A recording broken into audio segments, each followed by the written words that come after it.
Hey viewers, welcome to another game analysis video by the Casual Pro Gamer. Today we're doing another HotshotGG laning phase Vladimir, and we are starting off with boots and pots this time.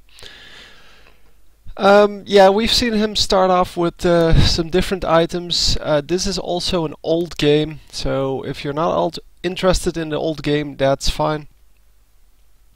This is team match, I believe, because they're here with the whole team, so not just a random ranked match.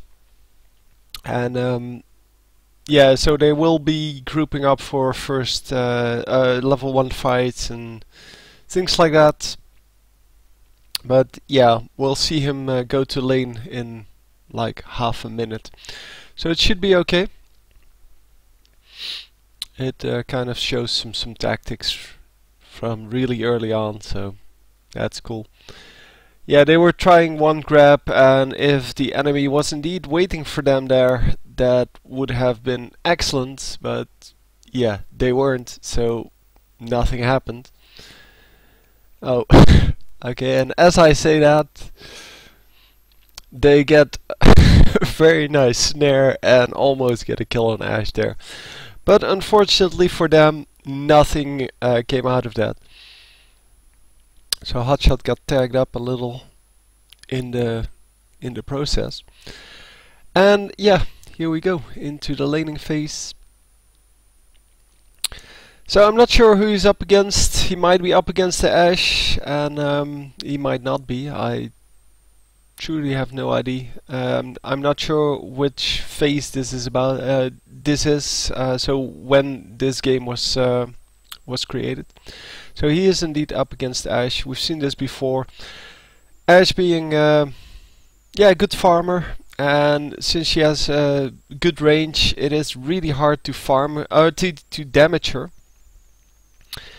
And yeah, we see Hotshot using his Q therefore on the minions, and as you can see, the lane is pushing again. It is not by a lot, but there are more minions, blue minions alive in general than there are purple minions alive. So therefore, he has to use his E to get some damage done on the minions. And yeah, again we see the E at level 2.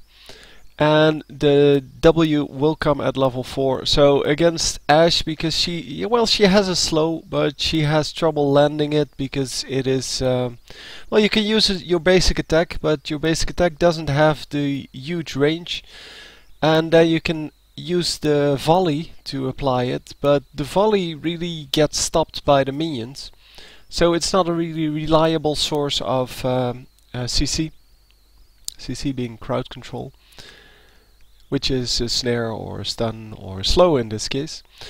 And so she does land a slow every now and then, but it's not the biggest deal in the world, and he's not really afraid of ganks for now, which is why he can stop or he can not take the W, the pull, for the first few levels. And indeed at level 4 he does take the Sanguine pull, giving him an escape against potential ganks.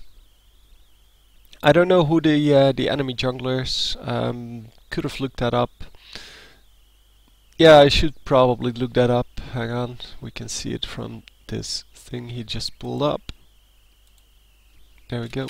Come on. So the enemy jungler is Warwick, and Warwick is only really dangerous when he reaches level 6. Which is why Hotshot can actually, yeah, just use the pool, or well, take the pool at level 4, because he doesn't really need it until he's like level 6. So he could actually wait until, well, wait one more level with it, or 2 more levels even. You wouldn't want to wait until level 6 to take it, because at level 6 obviously you want your ultimate.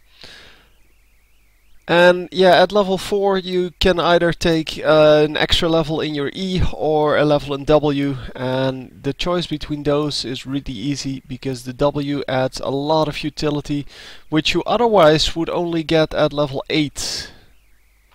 because you're going to pick the Q over everything, and at level 4 you cannot pick the Q because you already took it at level 1 and 3.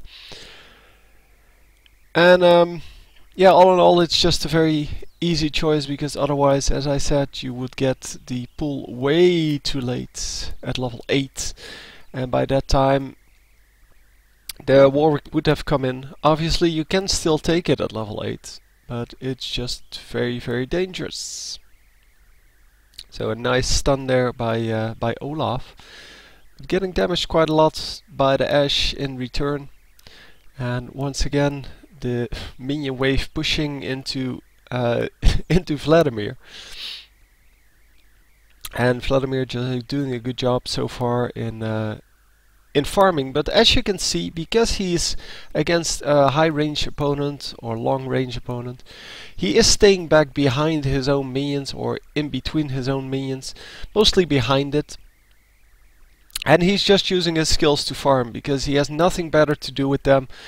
He is not going to do damage to Ashe, or not a whole lot, unless she pushes forward too much, and then she actually gets a Q in the face. But in general, it's not a big deal.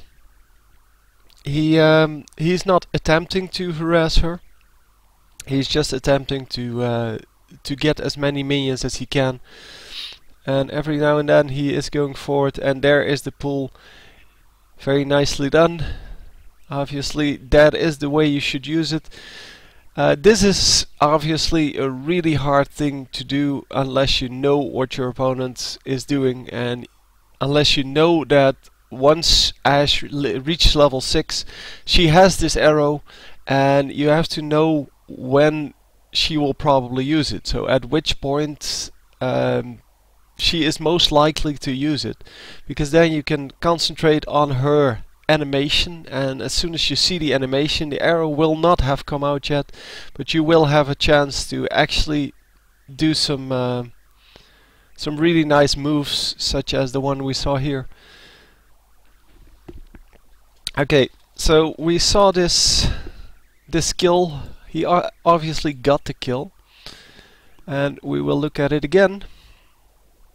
So starting off with the ultimate here, which is excellent. Yeah, the ultimate should be the first thing going down.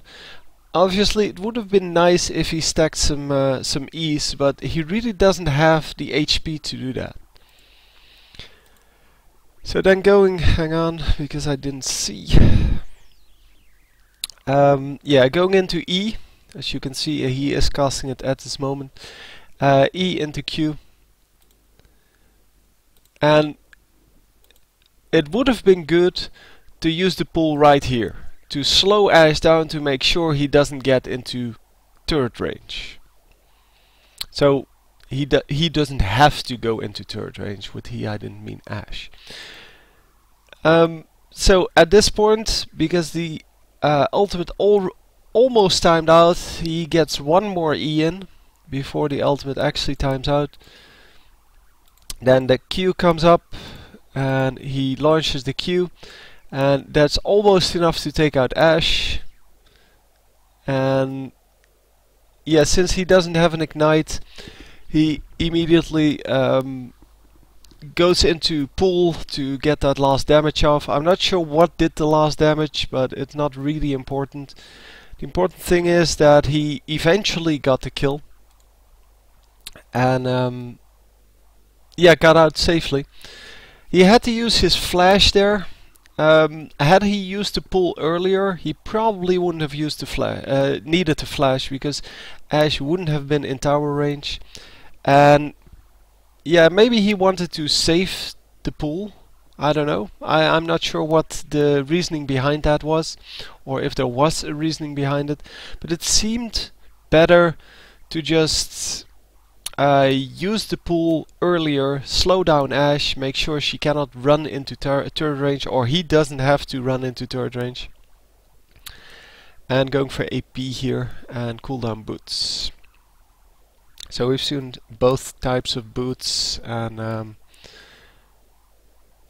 yeah, it's not really a big difference. It depends on your playstyle, who you're up against, those kind of things. cannot really answer the question which one is better, because it depends on the situation, such well, just like many other things. So the video will end right here, and so we'll go back a little and see what the actual score was on that. So he obviously got a kill. Somewhere here is kind of the score screen. There it is. And yeah, there we go. So yeah, the quality isn't great, but he's at 59 minions, and Ash is currently at cannot read that at all.